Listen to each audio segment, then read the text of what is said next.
And today, it's a sad day. We've all been talking about it all morning. It's the day we say goodbye to the one and only Bryan Dobson, who's leaving us to do much better things with his life after a remarkable career here in RTE. He's presented every flagship news and current affairs programme I can think of for almost 4 decades. He's done it with rigour and fairness, and he presents his last news at 1 today. He's on the Late Late tonight.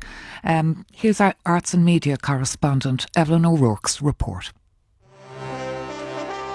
This is the RTE News at 1 with Bryan Dobson. Good evening and welcome to 6-1 News and Sport. The headlines. Good morning. It's 7 o'clock on Wednesday, the 1st of November. This is Morning Ireland on RTE Radio 1 with Gavin Jennings and Bryan Dobson.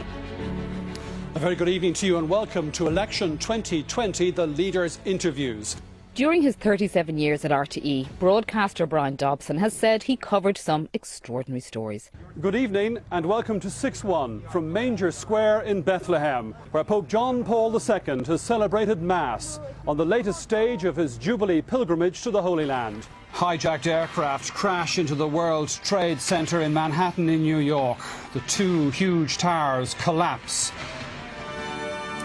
A very good afternoon to you and welcome once again to our continuing coverage of the state visit of Her Majesty Queen Elizabeth II. And today sees the culmination of an impressive journalistic career, which has seen him present many of RTE's flagship news and current affairs programmes. Well, I think the focus in the days and weeks ahead will be very much on David Trimble, the leader of the Ulster Unionist Party. So let's go back. When did he first start thinking about journalism? I took part in one of the very first pilot transition year programs, media elements in that. So we produced a magazine and a radio program. And that was my first exposure, if you like, to journalism, because I had no background in media. I don't have a family background. I didn't know anybody who worked in media or journalism. So it was something that came very much through that TY experience.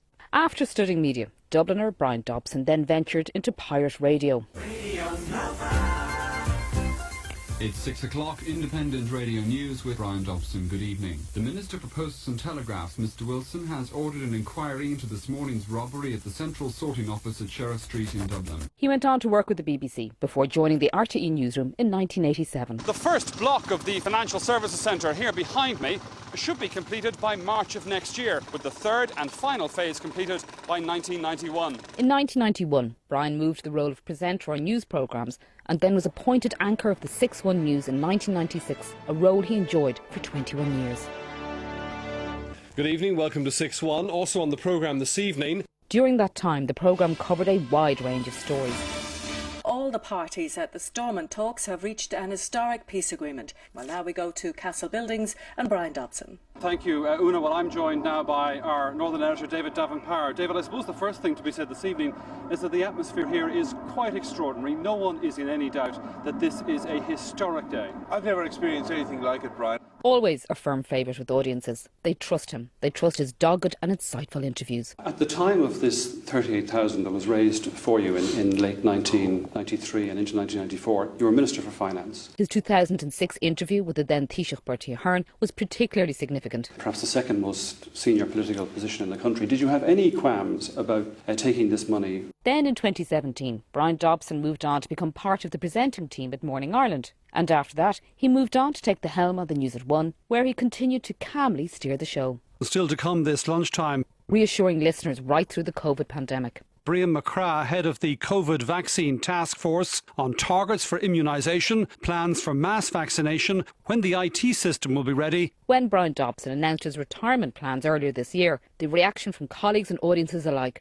was an outpouring of affection and gratitude. I have been fortunate enough in those 37 years to do everything in journalism that I would have wanted to have done. And perhaps he summed it all up in the best way himself. There's an old Chinese curse, isn't there? May you live in interesting times. Well, those of us who work in journalism and reporting, actually that's a blessing. And we have lived in fascinating times. So I've been able to cover some extraordinary stories. And I'd just like to spend some more time with my friends, with my family, and also see maybe if there's a new chapter, a new page to turn.